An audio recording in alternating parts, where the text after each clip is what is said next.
આગળના લેક્ચરની અંદર આપણે જેમ વાત કરી કે કેટલીક વખત ફિઝિક્સની અંદર કેટલીક ભૌતિક રાશિઓના સરવાળા બાદબાકી કે ગુણાકાર ભાગાકાર કરવાની આપણને જરૂરિયાત પડે છે.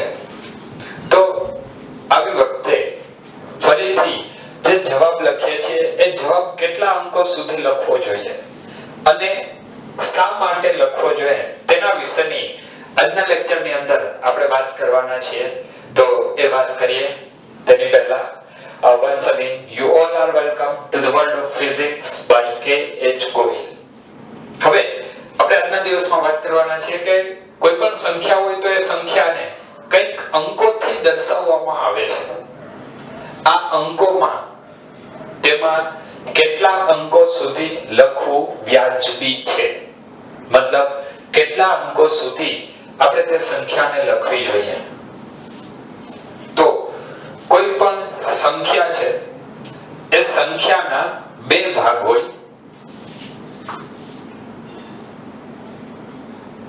કોઈ પણ આપણે સંખ્યા લઈએ તો એ સંખ્યાના બે ભાગ આવશે. એક ચોક્કસ અંકો એટલે કે વિશ્વસનીય, કે જેનું મૂલ્ય આપણને ખબર છે કે એટલું જ છે, એમાં કોઈ પણ પ્રકારની ત્રુટિની શક્યતા નથી. અને ત્યારબાદ પ્રથમ અચોક્કસ અંક, પ્રથમ અચોક્કસ અંક. જો આ બધા જ અંકોને આપણે ભેગા કરી નાખીએ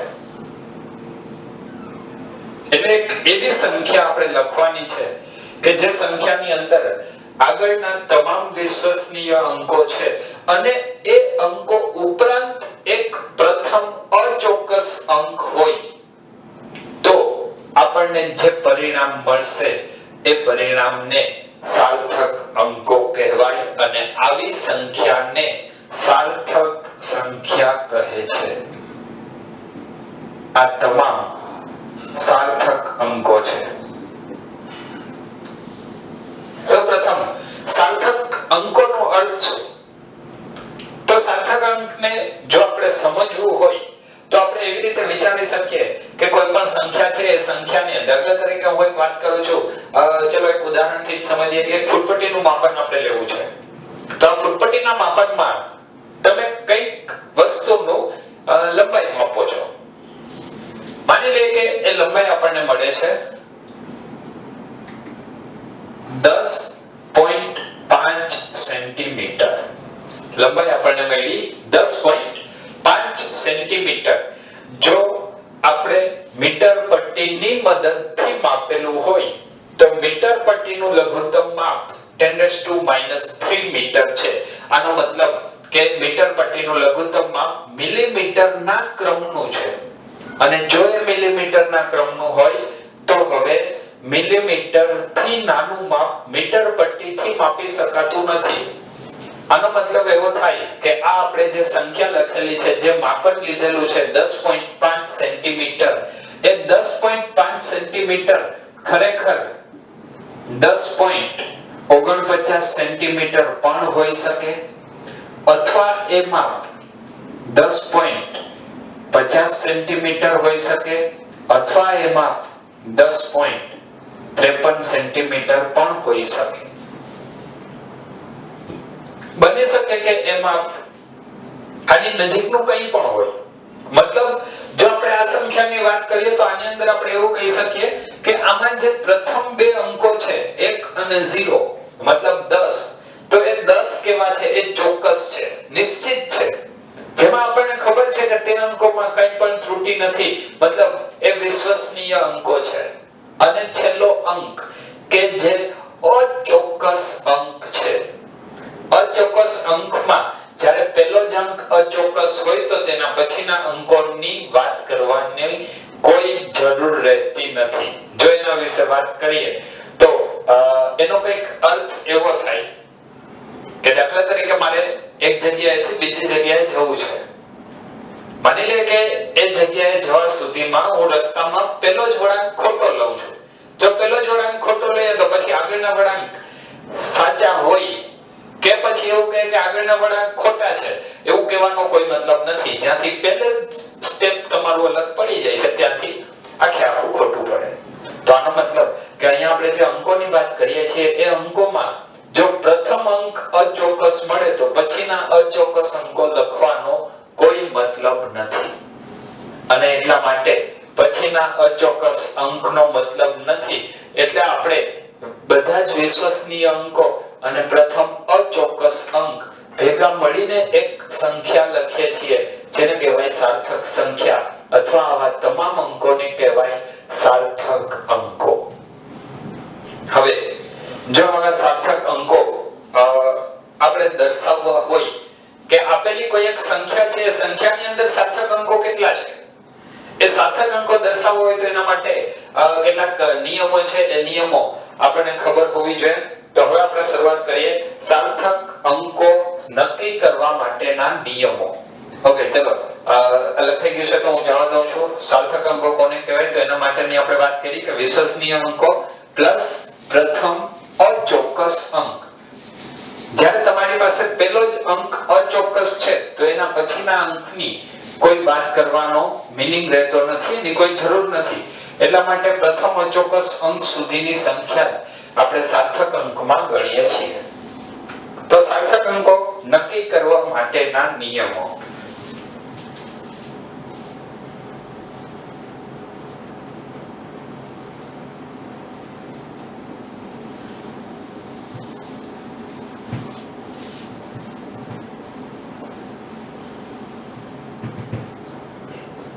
કેટલાક નિયમો છે કે જેની મદદથી આપણે આપેલી સંખ્યામાં સાર્થક અંકો કેટલા છે નક્કી કરી શકીએ.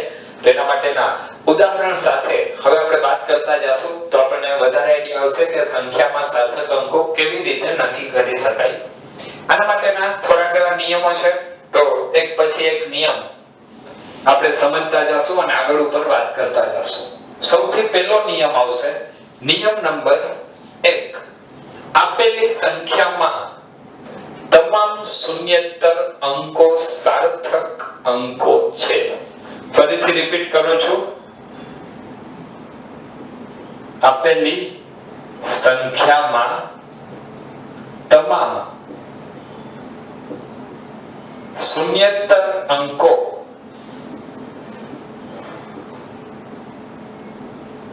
સાર્થક અંકો છે.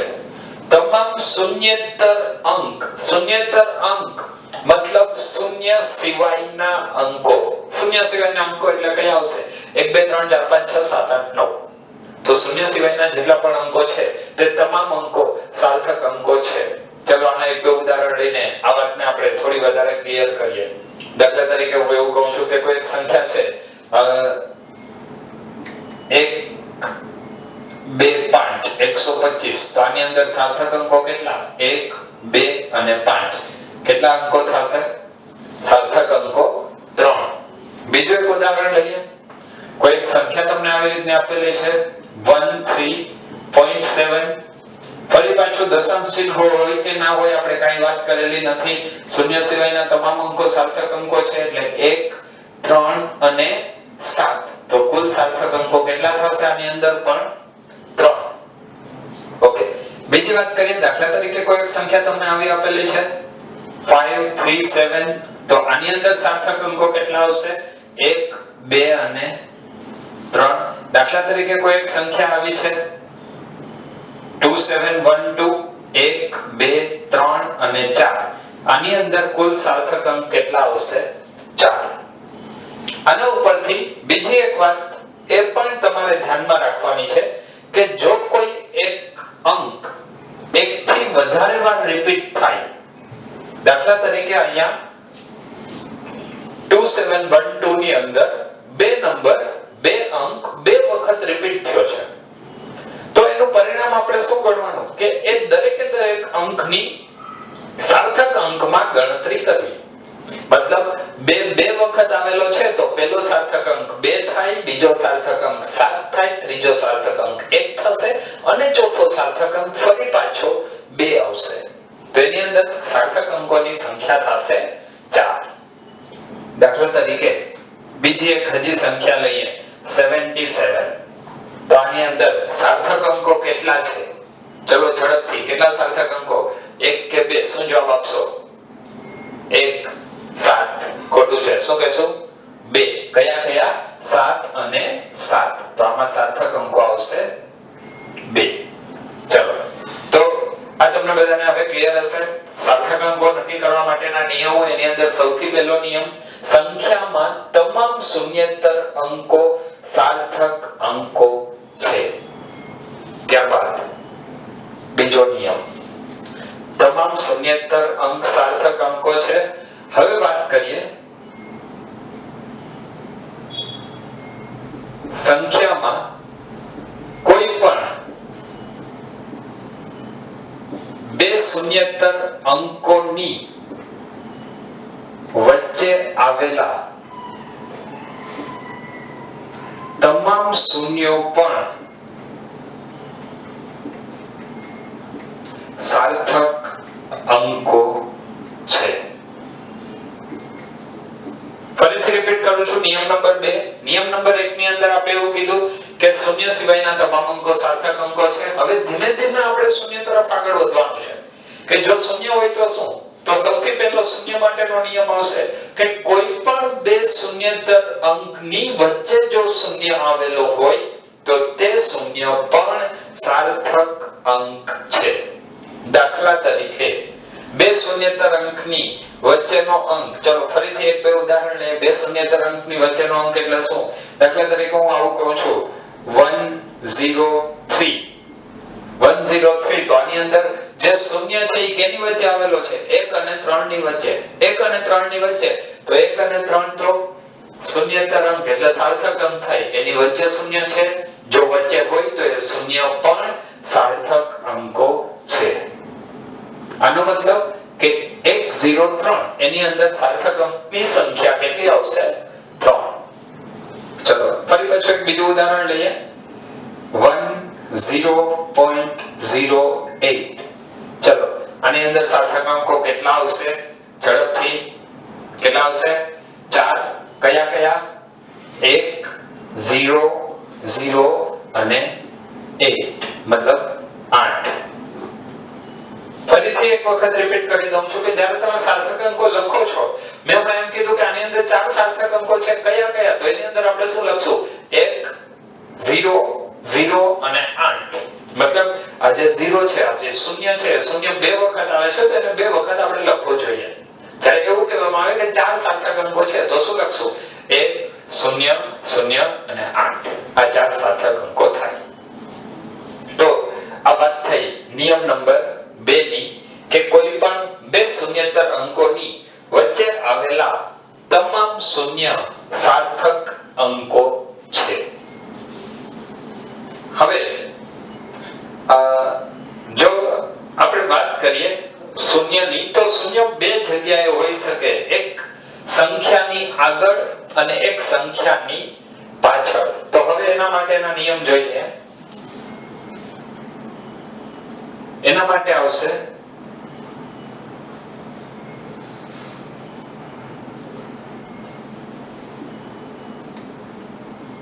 સંખ્યાની શરૂઆત શૂન્યથી થતી હોય. સંખ્યાની શરૂઆત શૂન્યથી થતી હોય મતલબ આના માટે ફરીથી એક શરત છે. એ શરતની હમણાં થોડી વાર પછી વાત કરશું. જો સંખ્યાની શરૂઆત શૂન્યથી થતી હોય તો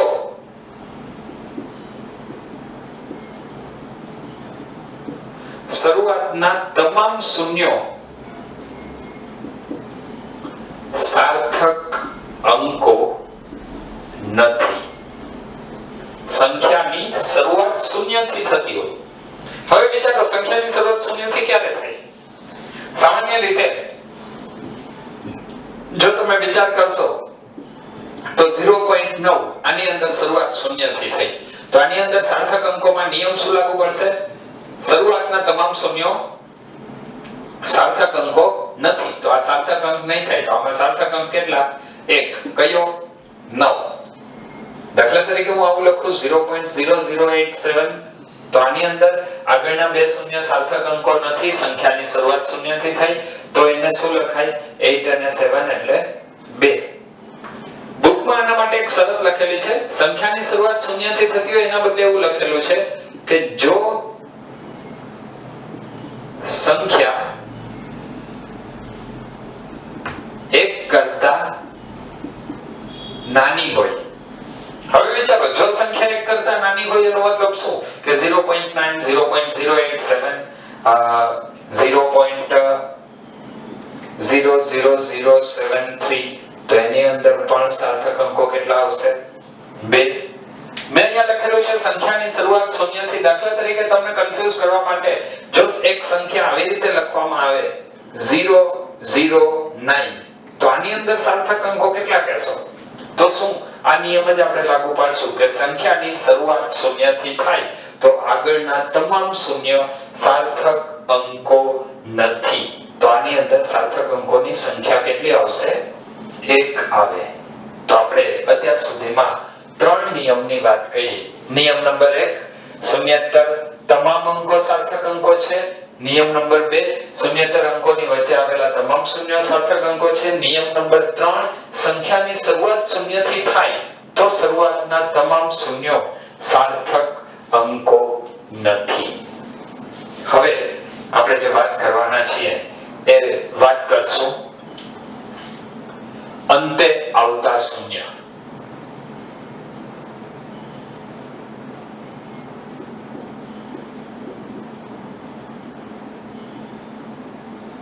જો કોઈ પણ સંખ્યાની અંતમાં મતલબ છેલ્લે શૂન્ય આવે તો એને ફરીથી આપણે બે પાર્ટમાં વિભાજિત કરવી પડશે. જો કોઈ પણ સંખ્યાના અંતમાં શૂન્ય આવે તો જો કોઈ પણ સંખ્યાના અંતમાં શૂન્ય આવે તો હવે એના માટે કેવી રીતે સાર્થક અંકો નક્કી કરવા? તો એના માટે આપણે એના બે ભાગ પાડશું. એ બે ભાગ કયા કયા? તો કે આપેલી સંખ્યા એ દશાંશ ચિહ્ન વાળી હોઈ શકે અને દશાંશ ચિહ્ન વગરની હોઈ શકે.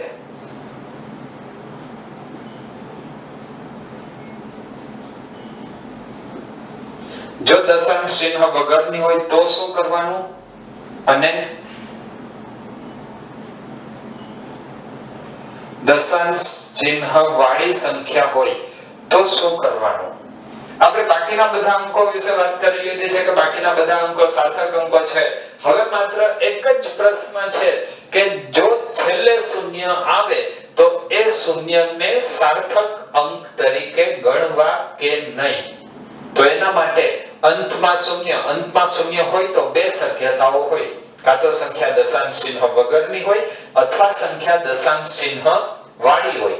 જો દશાંશ ચિહ્ન વગરની સંખ્યા હોય તો અંતમાં આવતા તમામ શૂન્ય એ સાર્થક અંકો નથી. જો સંખ્યામાં દશાંશ ચિહ્ન ન હોય અને છેલ્લે શૂન્ય આવે તો આ તમામ અંકો સાર્થક અંકો નથી. પરંતુ જો અંતમાં શૂન્ય હોય અને સંખ્યા દશાંશ ચિહ્ન વાળી હોય તો આ તમામ શૂન્ય સાર્થક અંકો છે. ચલો આ વાતને થોડી વધારે ક્લિયર કરીએ ઉદાહરણના સ્વરૂપમાં. દાખલા તરીકે હું એમ કહું છું કે તમને એક સંખ્યા આપેલી છે 300. ચલો સાર્થક અંકો કેટલા? તો આ સંખ્યામાં છેલ્લે શૂન્ય આવ્યા, અંતમાં શૂન્ય, તો શક્યતા કઈ? બે. કઈ? દશાંશ ચિહ્ન વગર ને દશાંશ ચિહ્ન વાળી. આમાં દશાંશ ચિહ્ન નથી.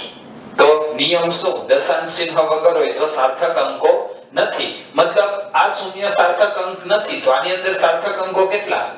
1. કયો સાર્થક અંક? 3. ત્યારબાદ 750. ચલો સાર્થક અંકો કેટલા? સૌથી પહેલા છેલ્લે શૂન્ય હોય તો દશાંશ ચિહ્ન વગર કે વાળી? વગરની તો સાર્થક અંક નથી. આ શૂન્ય સાર્થક અંક નથી. તો સાર્થક અંકો કેટલા? 2. કયા? 7 અને 5. ત્યારબાદ જો દશાંશ ચિહ્ન વાળી સંખ્યા હોય તો છેલ્લે આવતા તમામ શૂન્ય સાર્થક અંકો છે. દાખલા તરીકે 10.00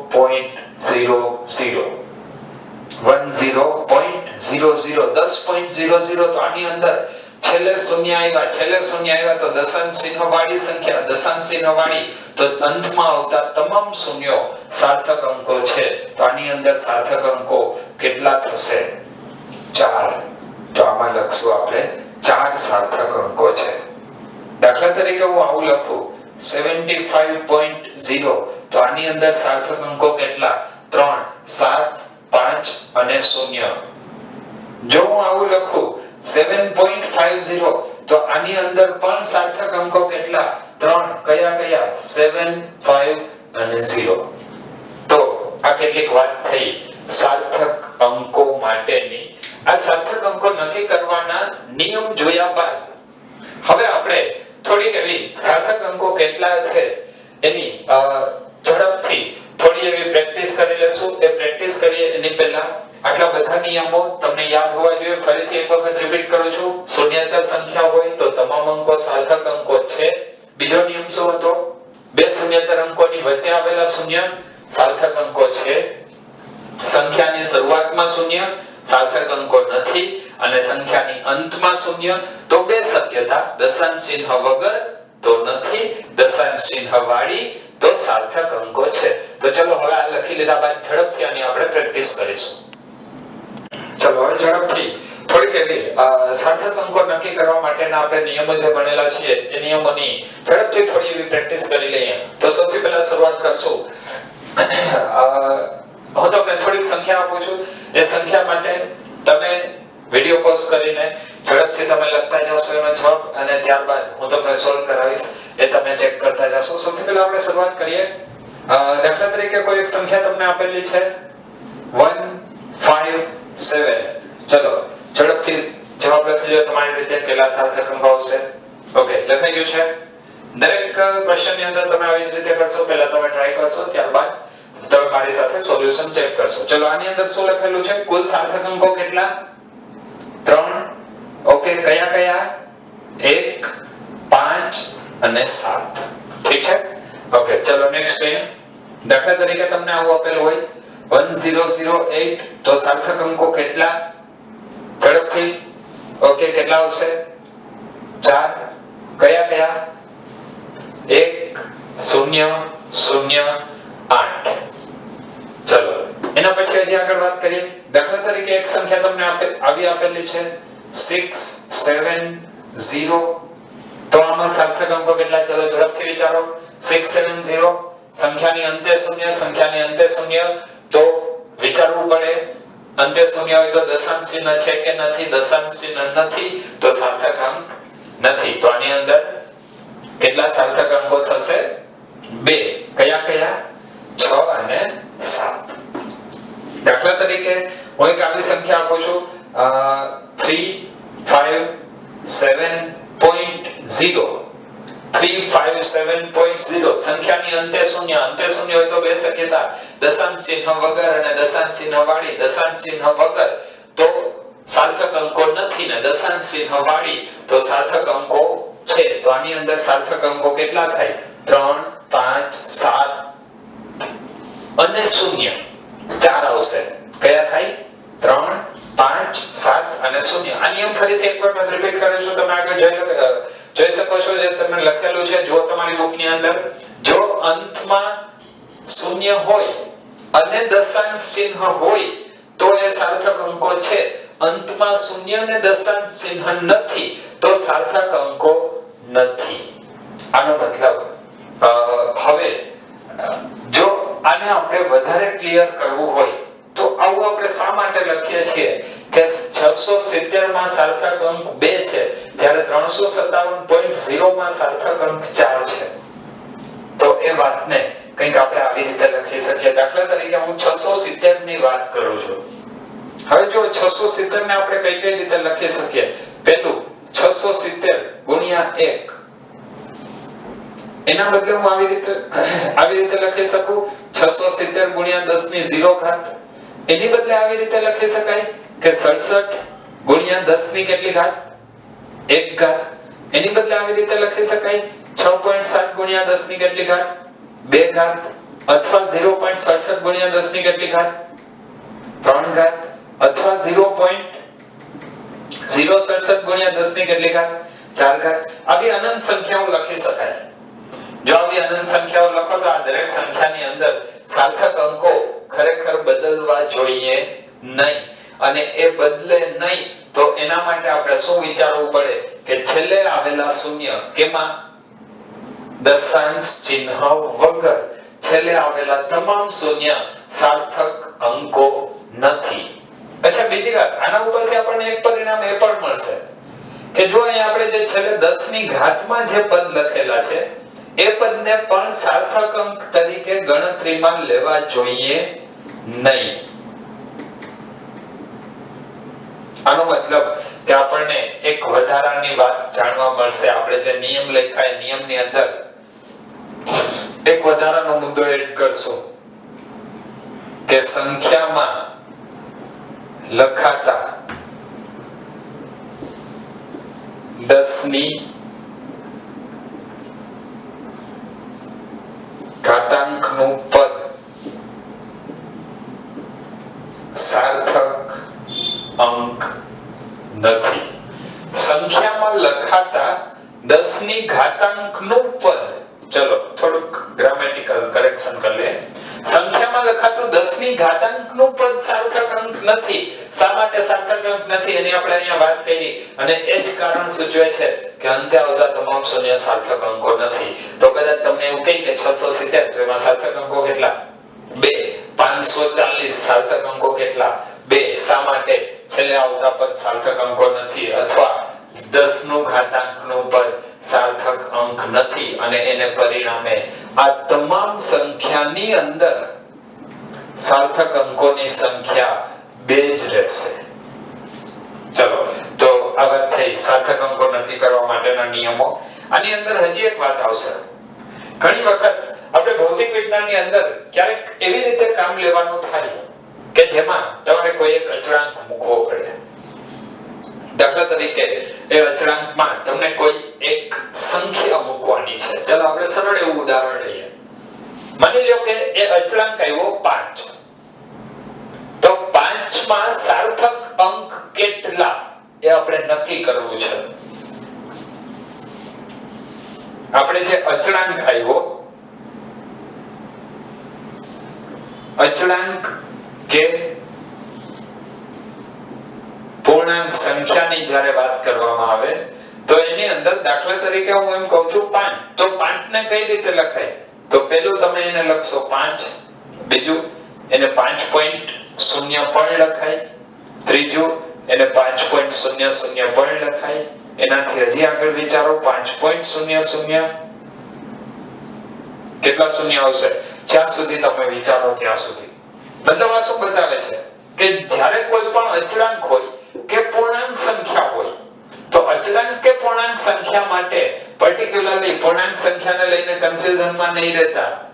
એક ક્યારની વાત છે, જ્યારે એને અચળાંક તરીકે ગણીએ ત્યારે તો એ અચળાંકમાં સાર્થક અંકોની સંખ્યા કેટલી આપણી અનુકૂળતા પ્રમાણેની, જેટલા અંકોની ગણતરીમાં તમારે જરૂર છે એટલી સંખ્યા લેવાની. તો આમાં સાર્થક અંકો કેટલા થાય? અનંત થાય. એટલે હજી એક વધારાનો મુદ્દો આવશે કે અચળાંકમાં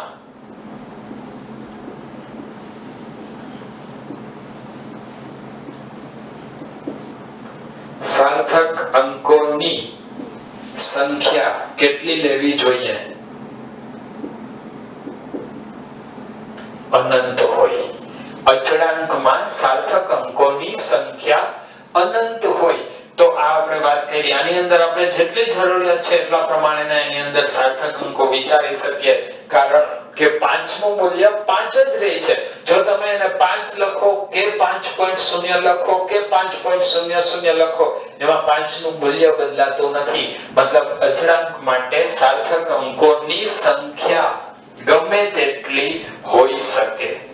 હવે આ સાર્થક અંકો નક્કી કરવા માટેના નિયમો ભણ્યા બાદ આપણે એવું વિચારવું પડે કે જ્યારે કોઈ બે સંખ્યાના સરવાળા બાદબાકી કે ગુણાકાર ભાગાકાર લખીએ તો તેમાં પરિણામ જે મળે એ પરિણામ કેવી રીતે લખવામાં આવે છે.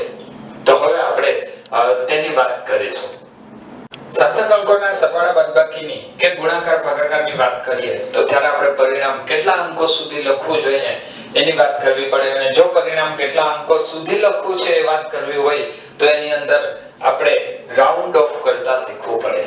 રાઉન્ડ ઓફ કરવું એટલે શું? તો ઘણી વખત તમારી પાસે જે સંખ્યા છે એ સંખ્યા માની લઈએ કે 5 અંકોની છે અને તમારે એ સંખ્યા કેટલા અંકોની જોઈએ છે?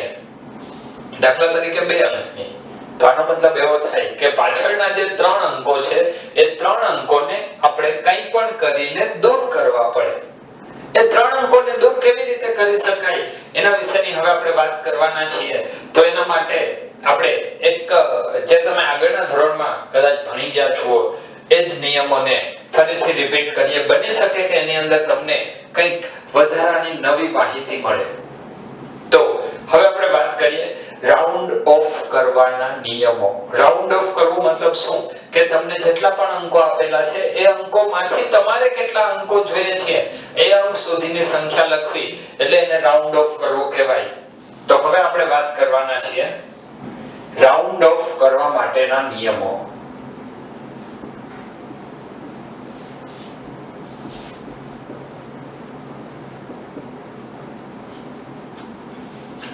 રાઉન્ડ ઓફ ના નિયમો. તો આ નિયમોમાં કઈ કઈ વાતો આવશે? ચલો એના માટે ફરીથી આપણે થોડુંક ચાર્ટના સ્વરૂપમાં જોઈ લઈએ કે રાઉન્ડ ઓફ કરવા માટેના નિયમોમાં કઈ કઈ વાતો ધ્યાનમાં લેવી પડશે. દાખલા તરીકે છેલ્લો અંક 5 કરતા મોટો. રાઉન્ડ ઓફ કરવામાં સૌથી પહેલો નિયમ આવશે સંખ્યાનો છેલ્લો અંક 5 કરતા, ચલો પહેલા જોઈએ 5 કરતા નાનો હોય ત્યારે. જો છેલ્લો અંક 5 કરતા નાનો હોય તો તેમાં કંઈ પણ કર્યા વગર સીધે સીધો દૂર કરવો. છેલ્લો અંક 5 કરતા નાનો હોય તો તે સંખ્યામાં કોઈ પણ ચેન્જ કર્યા વગર સીધે સીધો એ અંકને દૂર કરવો. દાખલા તરીકે ચલો એક ઉદાહરણ લઈએ. તમને એક આવી સંખ્યા આપેલી છે 1.241. મારે આને 3 અંકો સુધી, 3 સાર્થક અંકો સુધી રાઉન્ડ ઓફ કરવું છે. આની અંદર સાર્થક અંકો કેટલા? 4. કયા કયા? 1, 2, 4 અને 1. કયા કયા અંકો આવશે? 1, 2, 4 અને 1. તો આની અંદર આ જે છેલ્લો એક અંક છે એ જોતો નથી, મારે ખાલી આ 3 અંકની જ વાત કરવી છે. તો આ 3 અંકની વાત કેવી રીતે થાય? મતલબ છેલ્લો અંક દૂર કરવો પડશે ને એ અંક દૂર કરવો હોય તો ચેક કરો આ છેલ્લો અંક કયો? 1. તો 1 એ 5 કરતા નાનો, મોટો કે 5? 5 કરતા નાનો. 5 કરતા નાનો તો શું કરવાનું? 1.24. મતલબ એને આપણે સીધે સીધો દૂર કરશું. ચલો ફરીથી એક ઉદાહરણ લઈએ. દાખલા તરીકે તમને આપેલું છે 2.5732 અને મારે ફરીથી 3 સાર્થક અંકો સુધી લખવું છે. 3 સાર્થક અંકો સુધી લખવું છે તો મારે આ બંનેને દૂર કરવા પડે. પહેલા છેલ્લો અંક 2 5 કરતા નાનો તો શું લખશું? 2.573. હવે છેલ્લો અંક 3 5 કરતા નાનો 2.57 તો એને લખાય 2.57. 2.57. તો આની અંદર રાઉન્ડ ઓફ કરવાના નિયમની અંદર સૌથી પહેલો નિયમ જે તમે કદાચ આગળના ધોરણની અંદર પણ ભણી ગયા છો કે છેલ્લો અંક 5 કરતા નાનો હોય તો તે અંકને સીધે સીધો દૂર કરવો. તે આગળના અંકોમાં કોઈ પણ પ્રકારનો ચેન્જ લઈ આવશે નહીં. ત્યારબાદ બીજો નિયમ આવશે કે જો છેલ્લે આવતો અંક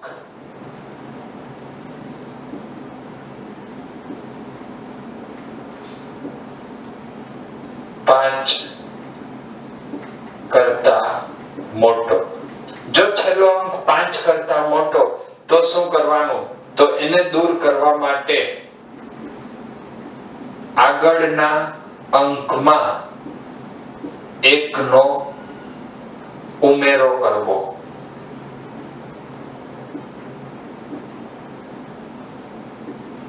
ફરીથી રિપીટ કરું છું, નિયમ આપણે શું લખ્યો કે જો છેલ્લો અંક 5 કરતા મોટો હોય તો આવી સ્થિતિની અંદર તમારે જે છેલ્લા અંકને રાઉન્ડ ઓફ કરવો છે તો એના માટે એની આગળ જે પણ અંક આવેલો છે એ અંકમાં એક ઉમેરવાનો. દાખલા તરીકે એક ઉદાહરણ લઈએ, 2.37.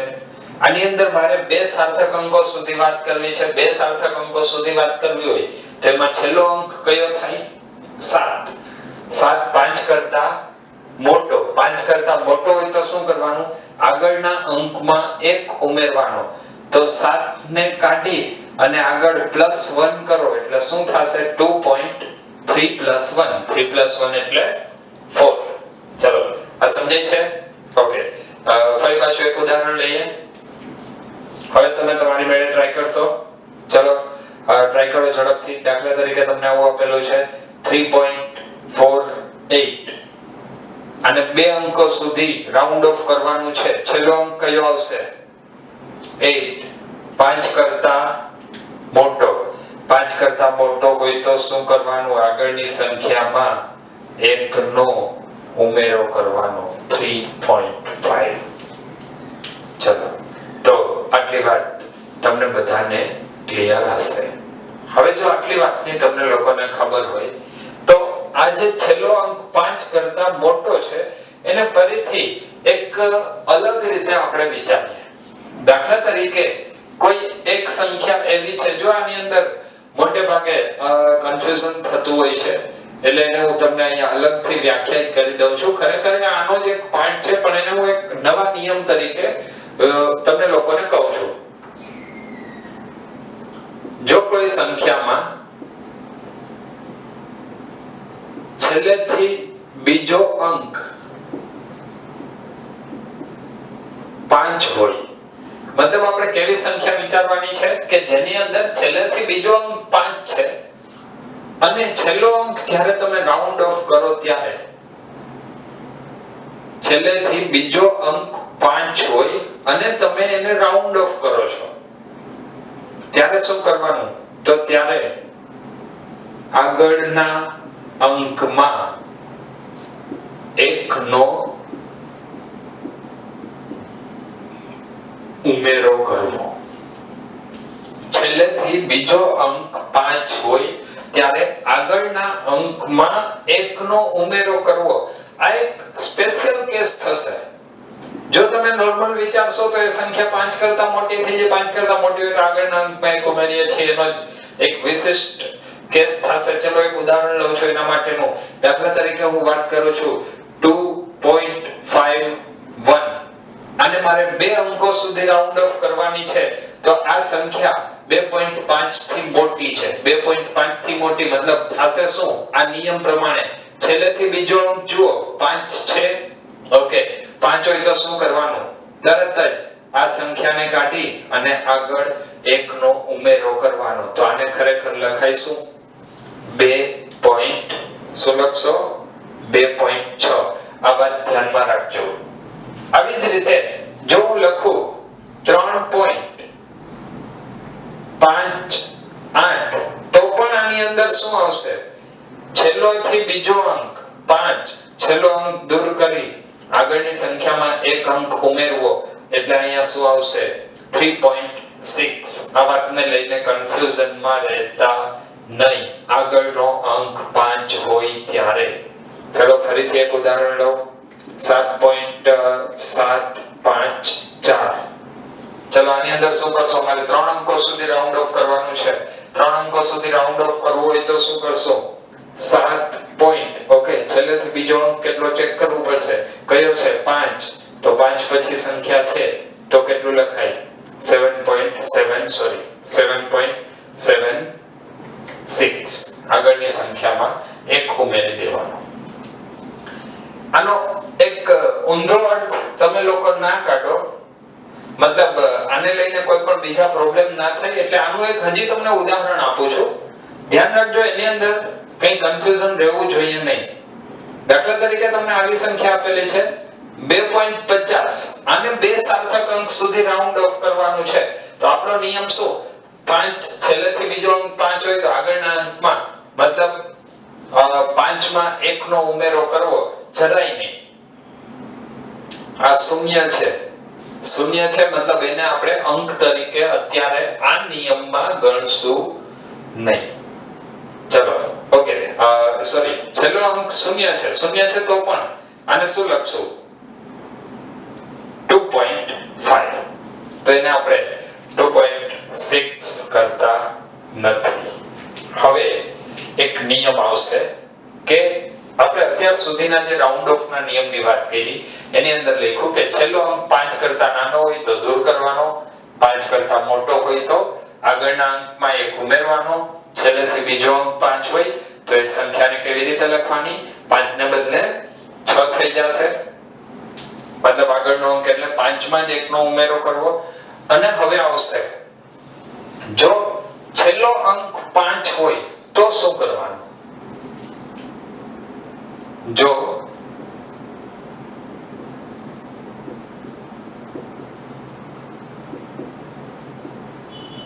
છેલ્લો અંક 5 હોય તો તમે અત્યાર સુધીના આપણે જે નિયમોની વાત કરી એની અંદર કદાચ તમે આ બધા નિયમો ભણી ગયા છો. એ નિયમોમાં હજી એક વધારાનો નિયમ કે જો છેલ્લો અંક 5 હોય તો શું કરવું? જો છેલ્લો અંક 5 હોય તો ફરીથી એની અંદર બે શક્યતાઓ આવશે. એ બે શક્યતાઓ કઈ છેલ્લો અંક 5 છે તો કે હા જો છેલ્લો અંક 5 હોય તો 5 ની છેલ્લો અંક 5 હોય તો શું કરવાનું? તો એના માટે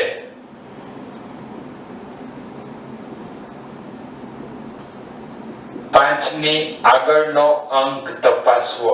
એ 5 ની આગળનો અંક એકી છે કે બેકી? એકી એટલે ઓડ અને બેકી એટલે ઇવન. 5 ની આગળનો અંક એકી છે કે બેકી એ ચેક કરવાનું. જો એકી હોય તો આગળના અંકમાં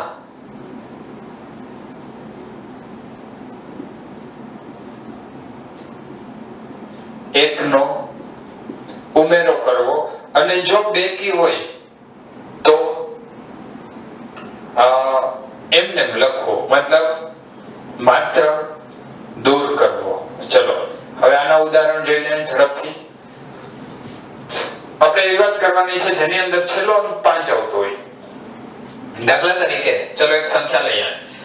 માની લો કે મારે બે અંક સુધી રાઉન્ડ ઓફ કરવાની છે અને સંખ્યા છે 2.75 તો છેલ્લો અંક 5 હોય તો શું કરવાનું? આગળનો અંક ચેક કરો.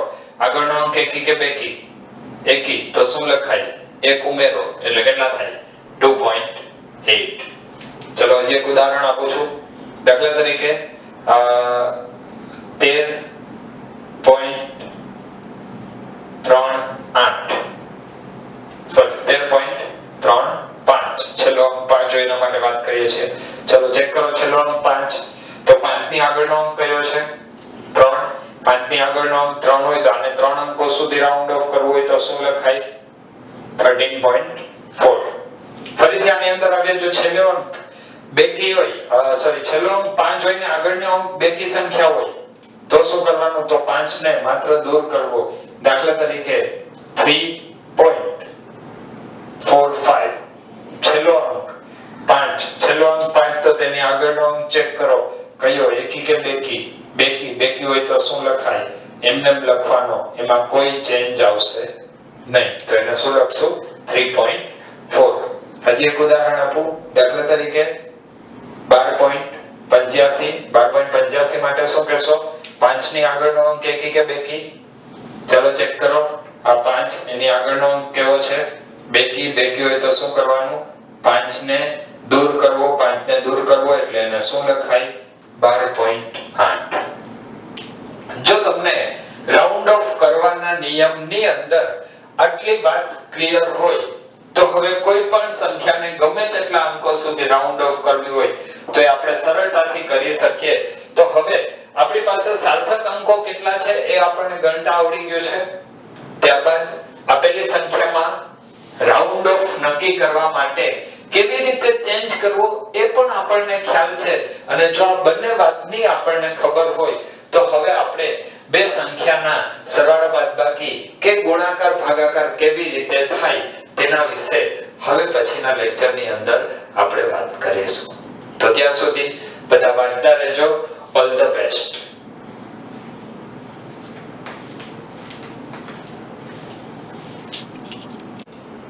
હવે આપણે જે આજના દિવસની અંદર વાત કરવાના છીએ એ છે જ્યારે આપણે સંખ્યાનો બે જુદી જુદી સંખ્યાઓ છે એ જુદી જુદી સંખ્યાઓનો ક્યારેક આપણે સરવાળા બાદબાકી કરવા પડે અથવા ક્યારેક એના ગુણાકાર ભાગાકાર કરવા પડે તો આની અંદર કેટલીક બાબતો ધ્યાનમાં રાખીને પરિણામ લખશું. તો આપણે કોઈ પરિણામ લખવું છે, પરિણામ સરવાળા બાદબાકીમાં કેવી રીતે લખવું છે અને ગુણાકાર ભાગાકારમાં કેવી રીતે લખવું છે તો આપણે આજના લેક્ચરની અંદર વાત કરીશું. તો સૌપ્રથમ વાત કરીએ પરિણામમાં સાર્થક અંકો.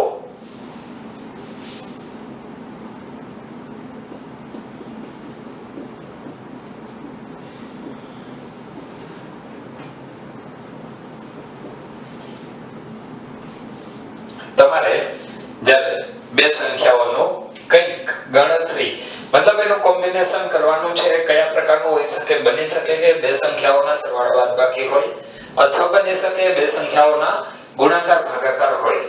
તો આપણે સૌથી પહેલા પરિણામમાં સાર્થક અંકોની વાત કરવી હોય તો એના માટે સૌપ્રથમ આપણે વાત કરીએ સરવાળા બાદબાકી માટે.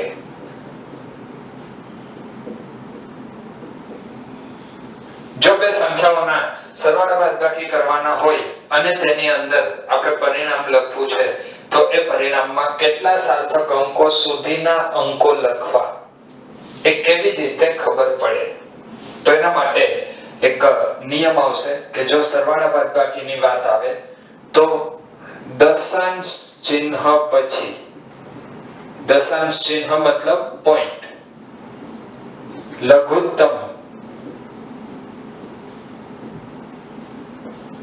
અંકો ધરાવતા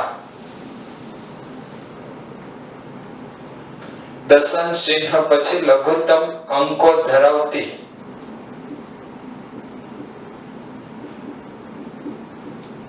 સંખ્યામાં આવેલા કયા તો સંખ્યામાં આવેલા દશાંશ ચિહ્ન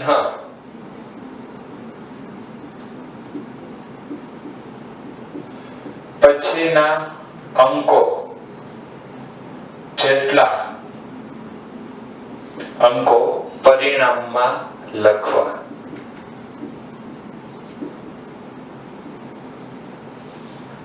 દશાંશ ચિહ્ન પછી લઘુત્તમ સાર્થક અંકો અથવા દશાંશ ચિહ્ન પછી લઘુત્તમ અંકો ધરાવતી સંખ્યામાં આવેલા અંકો પરિણામમાં લખવા. આનો મતલબ શું થાય? આપણે શેના માટે વાત કરીએ છીએ? જ્યારે બે સંખ્યાઓને સરવાળો કે બાદબાકી કરવામાં આવે. દાખલા તરીકે ચલો એક ઉદાહરણ લઈએ. દાખલા તરીકે હું તમને એ વાત કરું છું કે તમારે બે સંખ્યાઓનો સરવાળો કરવાનો છે 1.234 પ્લસ 2.52. ચલો આ બંનેનું તમારે પરિણામ લખવાનું છે. તો એ પરિણામ કેવી રીતે લખશું? તો એ પરિણામ માટે આપણે આ બંનેનો સરવાળો કરશું 4 3 ને 2 5 5 ને 2 7 2 ને 1 3. પરંતુ જો તમે આની અંદર સંખ્યા જોશો તો પ્રથમ સંખ્યામાં દશાંશ ચિહ્ન પછી 3 સાર્થક અંકો છે અને બીજી સંખ્યામાં દશાંશ ચિહ્ન પછી 2 સાર્થક અંકો છે. તો આપણે પરિણામ કયા સ્વરૂપનું લખાય? તો એ પરિણામ જેમાં ઓછા અંકો છે ત્યાં સુધીનું લખાય. તો આમાં દશાંશ ચિહ્ન પછી પહેલી સંખ્યામાં 3, બીજી સંખ્યામાં 2, તો દશાંશ ચિહ્ન પછી આપણે કેટલા અંકો લખવા જોઈએ? 2 અંકો. અને 2 અંકો લખવા હોય તો છેલ્લા અંકને રાઉન્ડ ઓફ કરવો પડશે. છેલ્લા અંકને રાઉન્ડ ઓફ કરો તો પરિણામ શું લખાય?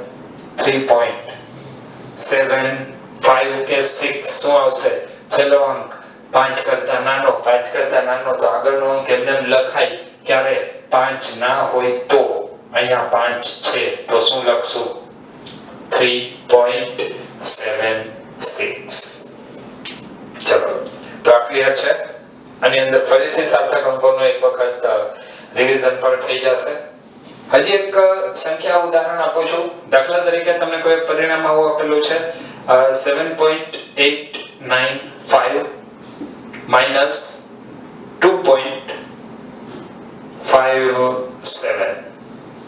7.895 minus 2.57 આની અંદર તમે બાદબાકી કરશો એટલે અહીંયા આન્સર આવશે 523.5.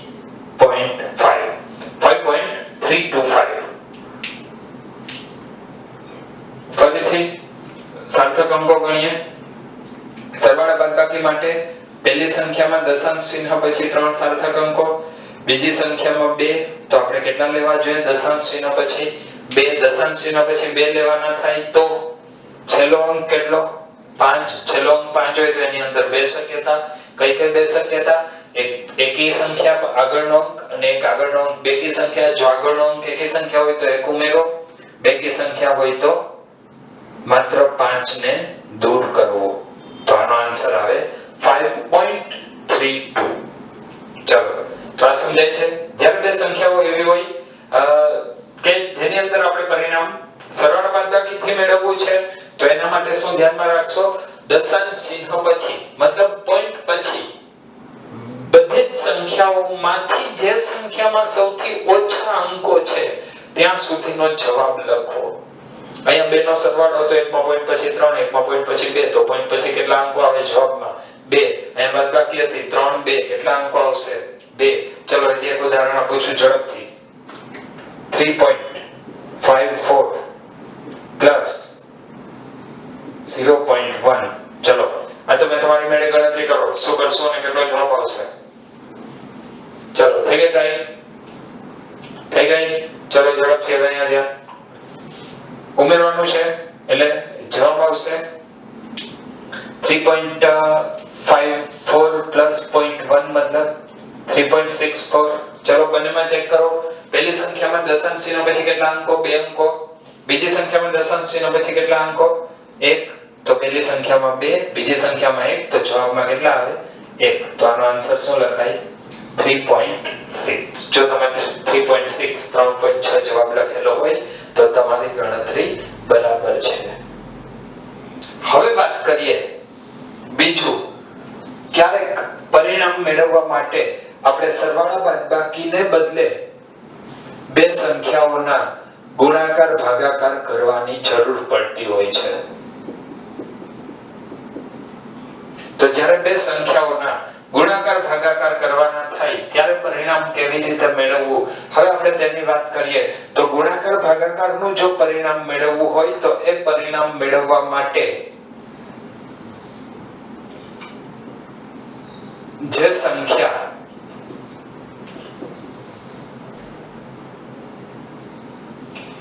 સૌથી ઓછા સાર્થક અંકો ધરાવતી હોય અથવા આપણે આવું લખીએ સૌથી ઓછા સાર્થક અંક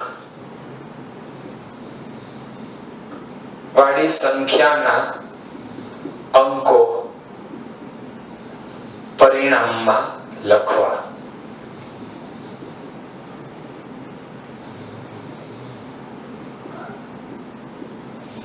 સૌથી ઓછા સાર્થક અંક વાળી સંખ્યાના અંકો પરિણામમાં લખવા. દાખલા તરીકે આનું એક ઉદાહરણ લઈએ. ચલો આપણે અત્યારે વાત કરીએ ગુણાકારની.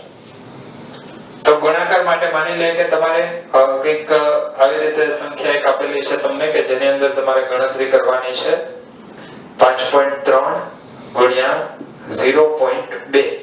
તો આનો તમે જવાબ શું લખશો? 5.3 ગુણ્યા 0.2. જો આનો આપણે જવાબ લખવો હોય તો આનો જવાબ કેટલો આવે? 1.06. 5.3 એટલે 53 ગુણ્યા 2 કરો. 53 ગુણ્યા 2 106. પોઈન્ટ પછી 1 અને પોઈન્ટ પછી 1 એટલે બે આંકડા પહેલા પોઈન્ટ 1.06. પણ આની અંદર જવાબમાં વિચારવાનું શું? પરિણામમાં સાર્થક અંકો હા એ તો આપણે જોઈએ છીએ. શું કર્યું? બે સંખ્યાનો ગુણાકાર. ગુણાકાર ભાગાકારમાં શું? સૌથી ઓછા સાર્થક અંક વાળી સંખ્યાના અંકો પરિણામમાં લખવા. આમાં સાર્થક અંકો કેટલા છે? 2. આમાં સાર્થક અંકો કેટલા છે? 0.2 એટલે કેટલા સાર્થક અંકો? 1. તો પરિણામ કેવી રીતે લખાય? માત્ર એક સાર્થક અંક લખાય. આ બંનેને દૂર કરવા પડે. એ બંનેને દૂર કરો તો તમારો જવાબ કેટલો આવશે? 1 આવે. તો આ વાત થઈ પરિણામમાં સાર્થક અંકોની ગુણાકાર માટેની. હજી એક ઉદાહરણ લઈએ. દાખલા તરીકે 2.4 ગુણ્યા 0.3 તો આનો જવાબ કેટલો આવશે? 2.4 ગુણ્યા 0.3 0.72 2.4 ગુણ્યા 0.3 24 3 72 એટલે જવાબ આવશે 0.72. તો 0.72 નો જવાબ ચેક કરવા માટે આની અંદર સાર્થક અંકો કેટલા? ગુણાકારની વાત છે. આમાં 2 આમાં 1 તો પરિણામ કેટલા સાર્થક અંકો સુધી? 1 સાર્થક અંક સુધી. ને જો 1 સાર્થક અંક સુધી પરિણામ લખવું હોય તો 2 ને દૂર કરવા પડે. 2 ને દૂર કરો એટલે જવાબ કેટલો આવશે? 0.7. ફરીથી ગુણાકારની વાત કરી. હવે આપણે ભાગાકારની વાત કરીએ. દાખલા તરીકે તમારે કોઈ એક આવો પ્રશ્ન, આવી એક સંખ્યા તમને આપેલી છે જેની તમારે ગણતરી કરવાની છે. 67.4 ભાગ્યા 12. 67.4 ભાગ્યા 12 તો આનો જવાબ કેટલો આવશે? 67.4 ભાગ્યા 12 12 5 60 7 અને 4 12 6 72 2 એટલે 20 તો એ આવશે 20 એટલે 12 1 12 સમથિંગ 5.61 જેવો જવાબ આવશે. હવે આને આપણે શું કરવાનું છે તો ચેક કરો. ગુણાકાર ભાગાકાર, ભાગાકાર છે. શું કરવાનું? સૌથી ઓછા સાર્થક અંક જે સંખ્યામાં છે એટલા અંકો પરિણામમાં દર્શાવવા. તો આની અંદર સાર્થક અંકો કેટલા? 3. આની અંદર સાર્થક અંકો કેટલા? 2. તો પરિણામ ક્યાં સુધી લખવું? 2 સાર્થક અંક સુધી. તો 2 સાર્થક અંક સુધી પરિણામ લખવું હોય તો આને 5.61 નહીં પણ શું લખવું જોઈએ? 5.6. તો આ કેટલીક વાતો હતી કે જ્યારે પરિણામ આપણે મેળવવું હોય અને એ પરિણામ જો સરવાળા બાદબાકી થી મેળવવામાં આવે તો સરવાળા બાદબાકી માટે દશાંશ ચિહ્ન પછીના અંકો ચેક કરવા. જેની અંદર જે સંખ્યામાં દશાંશ ચિહ્ન પછી લઘુત્તમ અંકો હોય એટલા દશાંશ ચિહ્ન પછી અંકો આપણે દર્શાવવા જોઈએ. અને જો ગુણાકાર ભાગાકારની વાત આવે તો દશાંશ ચિહ્નની ચિંતા કર્યા વગર માત્ર સાર્થક અંકોની સંખ્યા ગણવી. જેમાં ઓછા સાર્થક અંકો હોય તેટલા સાર્થક અંકો જવાબમાં એટલે કે પરિણામમાં દર્શાવવા જોઈએ. હવે આપણે વાત કરીશું કેટલીક ટેક્સ્ટબુકની અંદર તમને જે ઉદાહરણ આપેલા છે એ ઉદાહરણની અને ત્યારબાદ આજના લેક્ચરની પૂર્ણાહુતિ કરીએ એ પહેલા એક ખૂબ જ સરસ મજાની ગણતરી કે જેની મદદથી તમારા ઘણા બધા ડાઉટ્સ આવી ગણતરીઓ માટેના જ્યારે સાર્થક અંકોની ગણતરી આવે તો એના માટેના ઘણા બધા ડાઉટ્સ દૂર થાય એ માટે એક ખૂબ જ સરસ મજાની આપણે ગણતરીની વાત કરવાના છીએ. તો સૌથી પહેલા અત્યારે આપણે લઈએ છીએ ટેક્સ્ટ બુકની અંદર ઉદાહરણ નંબર 2.13.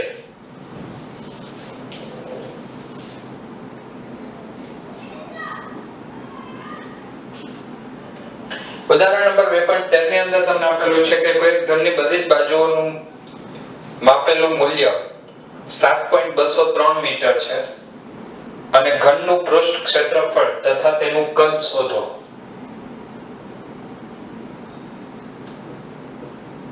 સમઘન માટે લંબાઈ 7.203 મીટર 7.203 મીટર આ લંબાઈ છે. અને આને ધ્યાનમાં રાખી સાર્થક અંકોને ધ્યાનમાં લઈ અને એની અંદર આપણે ગણતરી કરવાની છે તેનું ક્ષેત્રફળ અને તેનું કદ. ચલો તો સૌથી પહેલા ક્ષેત્રફળની આપણે વાત કરીએ તો ક્ષેત્રફળ માટે સૂત્ર શું આવશે? તો ઘનનું ક્ષેત્રફળ એટલે શું થાય?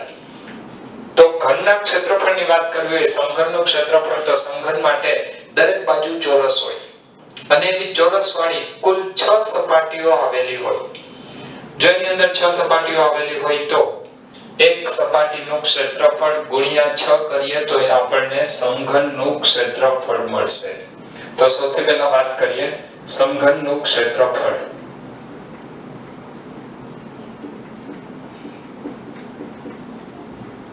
તો સમઘનનું ક્ષેત્રફળ બરાબર શું થશે? 6 ગુણ્યા એક બાજુનું ક્ષેત્રફળ. એક બાજુનું ક્ષેત્રફળ એટલે લંબાઈનો વર્ગ, અને લંબાઈ આપણને રકમની અંદર આપેલી છે 7.203. જો તમે આની અંદર ગણતરી કરશો તો એ ગણતરીનું પરિણામ મળશે 311.299. 311.299. આનો તમારે જવાબ લખવાનો છે. જવાબની અંદર આ બે સંખ્યાઓ છે જેની અંદર આ અચળાંક છે. અચળાંકના સાર્થક અંકો અનંત લઈ શકાય. જેટલા આપણે જરૂર છે એટલા આપણે વિચારી શકીએ. અને અહીંયા સાર્થક અંકોની સંખ્યા કેટલી? 7, 2, 0 અને 3. કુલ 4 સાર્થક અંકો. તો આપણે જે પરિણામ છે એ પરિણામ કેટલા અંકો સુધી રાઉન્ડ ઓફ કરવું જોઈએ? 4 સાર્થક અંક સુધી. અને જો 4 સાર્થક અંક સુધી આપણે રાઉન્ડ ઓફ કરીએ તો આજે આપણને જવાબ મળ્યો એ જવાબ ખરેખર શું લખાય? 311.3. છેલ્લો અંક 9 5 કરતા મોટો, આગળના અંકમાં 1 નો ઉમેરો કરવાનો. અને આપણે શું ગોતેલું છે? ક્ષેત્રફળ. તો ક્ષેત્રફળ માટે એકમ શું આવશે? Centimetre square. તો આ સાર્થક અંકોને ધ્યાનમાં લઈ અને એક ખૂબ જ સરળ આપણે ગણતરીની વાત કરી. ત્યારબાદ તમને બીજો એક હજી એવું જ કંઈક પૂછેલું છે કે આ સમઘન માટે કદ શોધો. તો સમઘનનું કદ એટલે શું? લંબાઈ ગુણ્યા પહોળાઈ ગુણ્યા ઊંચાઈ. પણ સમઘન માટે 3 એ 3 સમાન હોય છે. 3 એ 3 સમાન હોય તો આપણે શું કરશું? લંબાઈનો ઘન. લંબાઈનો ઘન એટલે અહીંયા આપણે કરવું પડશે 7.203 હોલ ક્યુબ. અને 7.203 નો આપણે ઘન લેશું એટલે આવશે 373.7147. 373.7147. તો આની અંદર સાર્થક અંકો કેટલા? 4. તો જવાબમાં કેટલા સાર્થક અંકો લેવા જોઈએ? 4. તો એના પછીનો અંક કયો છે? 1. 1 હોય તો પાછળના અંક ગમે એટલા હોય, કદાચ 1 ઉમેરાય તો 2 થાય, મતલબ એ 7 માં કંઈ ફેર પાડશે નહીં. તો આ જે જવાબ આવ્યો 373.7147 સેન્ટીમીટર ક્યુબ, એની બદલે આપણે કદને સાર્થક અંકોને ધ્યાનમાં લઈને કેવી રીતે વ્યાખ્યાયિત કરવું જોઈએ, કેવી રીતે લખવું જોઈએ? 373.7 સેન્ટીમીટર ક્યુબ. તો આ જવાબ સાચો કહેવાય સાર્થક અંકોને ધ્યાનમાં લઈને. હવે એક તમને બીજું ઉદાહરણ આપેલું છે, ઉદાહરણ નંબર 2.14. એની અંદર તમને કીધું છે 5.74 ગ્રામનો એક પદાર્થ 1.2 સેન્ટીમીટર ઘન જેટલો અવકાશ રોકે છે. ઉદાહરણ નંબર 2.14. એની અંદર તમને દળ આપેલું છે. દળનું મૂલ્ય આપેલું છે 5.74 ગ્રામ અને કદ આપેલું છે 1.2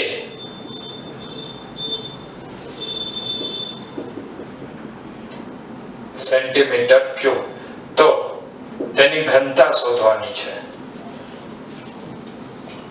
આપણે કીધું છે પદાર્થની ઘનતા શોધો. ઘનતા માટે સૂત્ર શું છે? તો ઘનતાનું સૂત્ર આવશે ઘનતા બરાબર દળના છેદમાં કદ. સૂત્ર છે, જો ના ખબર હોય તો બધા યાદ રાખી લેજો. ઘનતા એટલે દળના છેદમાં કદ. દળ આપણને આપેલું છે, દળ કેટલું છે? 5.74 ડિવાઇડ બાય 1.2. તો અહીંયા લખાય ρ = 12,448.48 અને 57 57.48 9 ને 94 એટલે 12,784 94 એટલે 12,784 84 પછી આવશે 10 એટલે 100 12 8 96. આવો કંઈક જવાબ આવશે. અને જો આ જવાબને આપણે રાઉન્ડ ઓફ કરવો હોય તો એને કેવી રીતે રાઉન્ડ ઓફ કરવો જોઈએ? તો સાર્થક અંકો જોઈ લો. છેદમાં કેટલા છે? 2. અંશમાં કેટલા છે? 3. યાદ કરો ગુણાકાર અને ભાગાકાર માટે કુલ સાર્થક અંકો કેવી રીતે વ્યાખ્યાયિત કરવામાં આવે? ઓછામાં ઓછા સાર્થક અંકો સુધી. મતલબ આજે આપણે જવાબ છે જે ઘનતા આપણે લખી એ ઘનતા કેટલા સાર્થક અંકો સુધી લખવી પડે? 2 સાર્થક અંકો સુધી. તો છેલ્લો અંક કેટલો? 8. 5 કરતા મોટો તો શું કરવાનું? આગળના અંકમાં 1 નો ઉમેરો કરવાનો. તો હવે આપણને ઘનતા મળશે 4.8 ગ્રામ પર સેન્ટીમીટર ક્યુબ. આ બે ઉદાહરણ કર્યા બાદ હવે એક ટેક્સ્ટબુક ની અંદર એક સરસ મજાની ગણતરી આપેલી છે. એ ગણતરી આમ જોઈએ તો થિયરી માટે કોઈ કામની નથી, પરંતુ જો કદાચ તમને કોઈ એક્ઝામ ની અંદર એની એપ્લિકેશન પૂછાય તો એ સમજવી એ તમારા માટે એટલી જ અગત્યની છે. તો એ સેમ ગણતરી ટેક્સ્ટબુક ના જ અંકો લઈને અહીંયા હું તમને સમજાવું છું. તો હવે આપણે વાત કરવાની છે ગણતરીમાં પરિણામની અનિશ્ચિતતા કેવી રીતે નક્કી કરવી. મતલબ તમારે કોઈ ગણતરી કરવાની છે, એ ગણતરીની અંદર તમને જે પરિણામ મળ્યું એ પરિણામમાં તમારે અનિશ્ચિતતા એટલે કે કેટલા સાર્થક અંકો રાઉન્ડ ઓફ કરવા જોઈએ એ કેવી રીતે ખબર પડે? તો હવે એના માટે એક ખૂબ જ સરળ એવી ગણતરીથી બહુ મોટી એવી સમજૂતીની આપણે વાત કરવાના છીએ. પરિણામમાં અનિશ્ચિતતા નક્કી કરવાના નિયમો.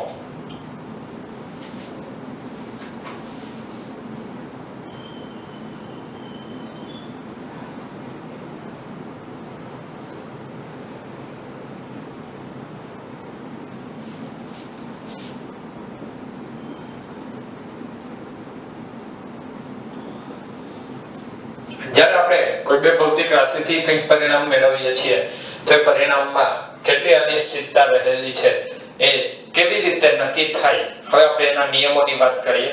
તો એના નિયમોની વાત કરીએ એના માટે દાખલા તરીકે એક આપણે એવું ઉદાહરણ લઈએ કે લંબચોરસ તકતી છે જેની લંબાઈ મીટર પટ્ટીથી માપવામાં આવેલી છે અને એની લંબાઈ અને પહોળાઈ અનુક્રમે 16.2 અને 10.1 સેન્ટીમીટર છે. મતલબ આપણને ક્વેશ્ચન ની અંદર એવું કંઈક આપેલું હોય કે એક લંબચોરસ તકતી છે જેની લંબાઈ આપેલી છે 16.2 સેન્ટીમીટર અને તેની પહોળાઈ આપેલી છે 10.1 સેન્ટીમીટર. ત્યારબાદ તમને એવું કીધેલું છે કે આ માપન મીટર પટ્ટીથી લીધેલું છે. જો આ માપન મીટર પટ્ટીથી લીધેલું હોય એનો મતલબ કે આની અંદર વેરિએશન કેટલું હોય, આમાં ફેરફાર કેટલો હોય, તો મીટર પટ્ટીના લઘુત્તમ માપ જેટલું અને મીટર પટ્ટીનું લઘુત્તમ માપ કેટલું 0.1 સેન્ટીમીટર. મતલબ ખરેખર આ જે લંબાઈ છે એ લંબાઈને આવી રીતે આપણે લખી શકીએ 16.2 plus or minus 0.1 centimeter and breadth is equal to 10.1 plus or minus 0.1 centimeter.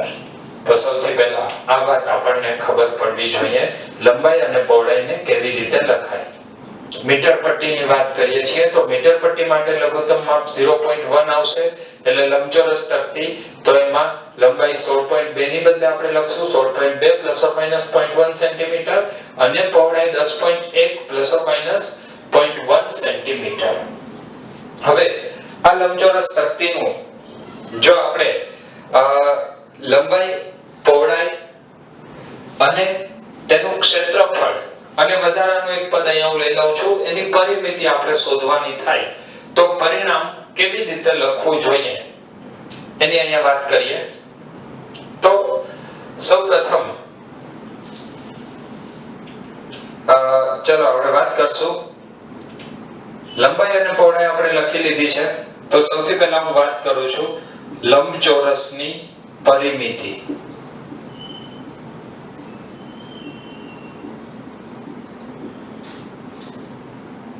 પરિમિતિ મતલબ એની ચારે ચાર બાજુની લંબાઈનો સરવાળો. ચાર બાજુની લંબાઈ એટલે શું? લંબાઈ, પહોળાઈ, લંબાઈ અને પહોળાઈ. લંબચોરસની પરિમિતિ એટલે શું થાય? કદાચ જો કોઈને આમાંથી ખ્યાલ ના હોય, મોટા ભાગના વિદ્યાર્થીઓને ખ્યાલ હશે. માની લે કે આ લંબચોરસ ABCD છે તો એની પરિમિતિ એટલે શું? તો આને આપણે લંબાઈ કહીએ અને પહોળાઈ કહીએ. તો લંબાઈ વત્તા પહોળાઈ વત્તા લંબાઈ વત્તા પહોળાઈ એની પરિમિતિ થાય. અત્યારે હું એને 2l + 2b ના સ્વરૂપમાં નથી લખતો, હું એને લંબાઈ અને પહોળાઈના સ્વરૂપમાં લખું છું. તો આવશે પરિમિતિ બરાબર l + b + l + b અથવા 2l + 2b અથવા 2 * l + b. ચલો 2 * l લંબાઈ કેટલી? 16.2 ± 0.1 અને +10.1 ± 0.1 આટલા સેન્ટીમીટર થાય.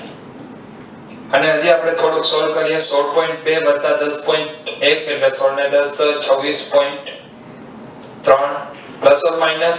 0.1 અને 0.1 એટલે કેટલું થશે? 0.2. યાદ રાખજો, ત્રુટીઓનો સરવાળો છે. સરવાળો હોય તો હંમેશા ત્રુટીમાં વધારો થાય. બે ભૌતિક રાશિનો સરવાળો એટલે ત્રુટીમાં વધારો. તો 0.2 સેન્ટીમીટર. અથવા આને 2 વડે ગુણી નાખીએ તો એ કેટલું આવશે? અહીંયા લખી નાખું છું 26.3 × 2 52.6 ± 0.4 સેન્ટીમીટર. આ એની પરિમિતિ આવશે. 52.6 ± 0.4 સેન્ટીમીટર. એની બદલે જો આપણને એવી વાત કરવામાં આવે કે આ લંબચોરસ તકતીનું ક્ષેત્રફળ કેટલું થાય, તો એ લંબચોરસ તકતીના ક્ષેત્રફળ માટે હવે ફરીથી આપણે વાત કરવી પડશે.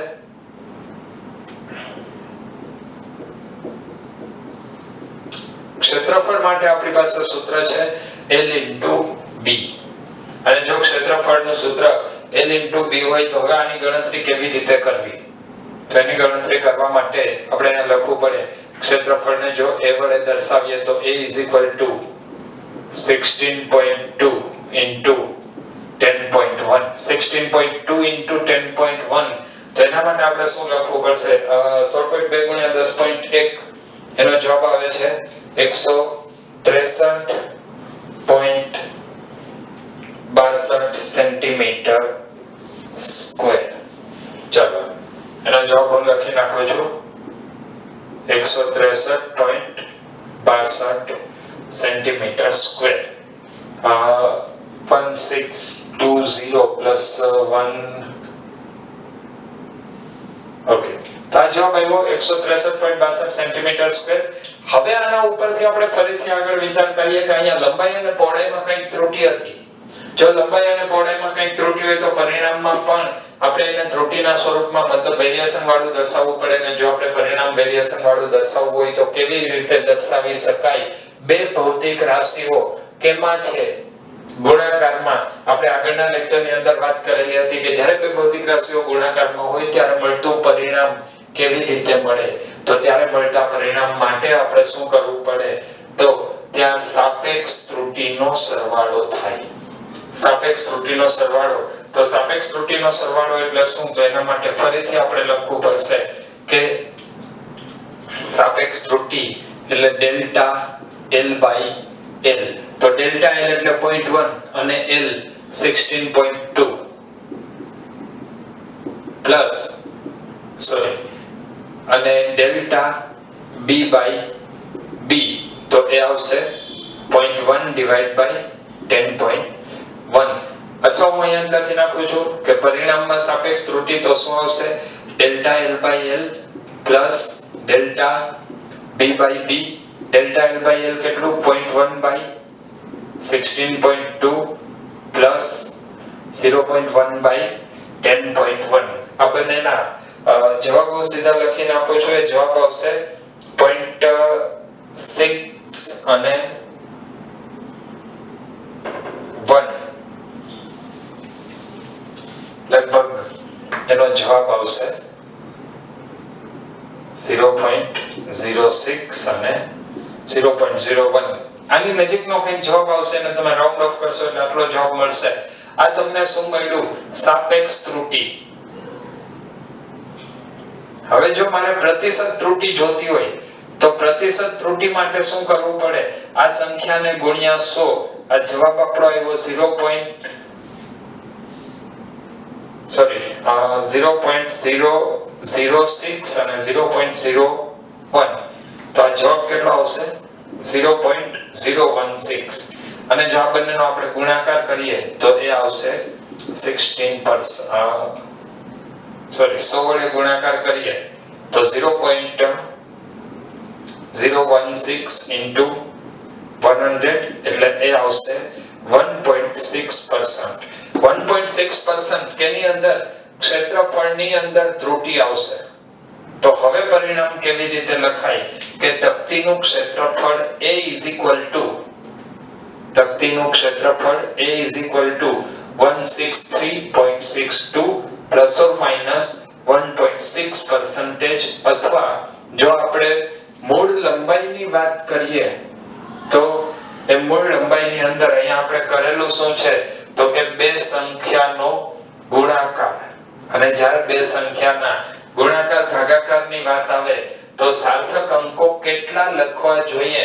તો સાર્થક અંકો ત્યારે લખાય 3. તો આપણે 3 સાર્થક અંકો સુધીની વાત કરવી પડશે.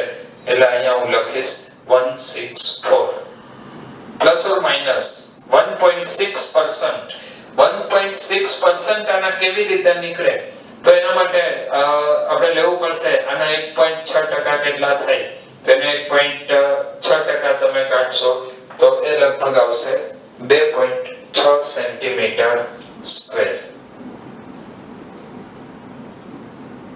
Plus or minus 2.6 centimetre square. અથવા એને જો પ્રતિશત ત્રુટિના સ્વરૂપમાં લખીએ તો એ આવશે પ્લસ ઓર માઈનસ 1.6%. હવે આજે આપણે વાત કરી એ પરિણામમાં અનિશ્ચિતતા કેવી રીતે શોધી શકાય તેની વાત કરી.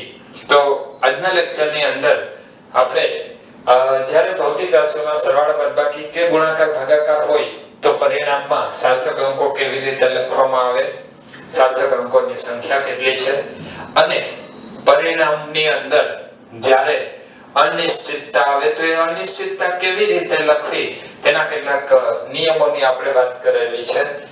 અને પછીના લેક્ચરની અંદર હવે આપણે પરિમાણ અને પારિમાણિક સૂત્ર તરફ જવાના છીએ.